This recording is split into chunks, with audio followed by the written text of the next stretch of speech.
સિત્તોતેર વર્ષીય સિક્યુરિટી ગાર્ડને નિર્દયતાપૂર્વક મારવાની ઘટના સીસીટીવીમાં કેદ થઈ છે. સુરતના રાંદેર વિસ્તારમાં 77 વર્ષીય સિક્યુરિટી ગાર્ડ પર અમાનવીય હુમલાની ઘટના સામે આવી છે. સીસીટીવી ફૂટેજમાં કેદ થયેલા દ્રશ્યોમાં સ્પષ્ટ દેખાય છે કે એક શખ્સ વૃદ્ધ સિક્યુરિટી ગાર્ડને રોડ પર પટકે છે અને મારે છે. બાદમાં પગ ખેંચીને રોડ પર ઢસડે છે.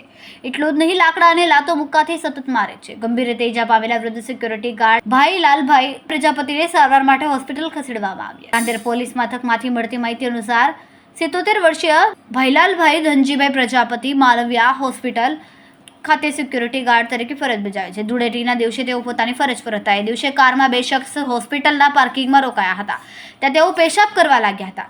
જે કોઈ સિક્યુરિટી ગાર્ડ ભાઈલાલભાઈએ તેમને રોક્યા હતા અને ત્યાં પેશાબ ન કરવા માટે મનાઈ કરી હતી. વૃદ્ધ ગાર્ડ દ્વારા વારંવાર ના પાડતા કારમાં આવેલા શખ્સોએ ઉશ્કેરાઈ ગયા હતા. તેમાંથી એક શખ્સે ભાઈલાલભાઈને નિર્દયતાપૂર્વક મારવાની શરૂઆત કરી હતી. સીસીટીવી ફૂટેજ મુજબ હુમલાખોર શખ્સે પહેલા સિક્યુરિટી ગાર્ડને જોરથી જમીન પર પટક્યા. પછી તેમને પાસે રહેલા લાકડાના દંડાથી તેમને માર્યા. ત્યારબાદ તાબડતોબ ઘા કર્યા. રોડ પર પકડીને ઢસડીને મોઢા પર લાતો અને મુક્કા માર્યા. ગાર્ડ ઉઠી પણ ન શકે તેવી સ્થિતિમાં હતા. ત્યારે તે બે મહિલા ત્યાં પહોંચી અને અન્ય લોકો મદદ માટે દોડી આવ્યા. ઘાયલ ગાર્ડને ઉઠાવીને હોસ્પિટલ ખસેડવામાં આવ્યા. અહીં વૃદ્ધ ગાર્ડના માથામાં ગંભીર ઈજા હોવાથી ટાંકા લેવા પડ્યા. પોલીસે સીસીટીવીના આધારે આરોપીને ઝડપી પાડવા માટે તપાસ હાથ ધરી છે. કેમેરામેન સેનિલ રાણી સાથે વિશાલ છેઠા, માનવ પ્રભા ન્યૂઝ, સુરત.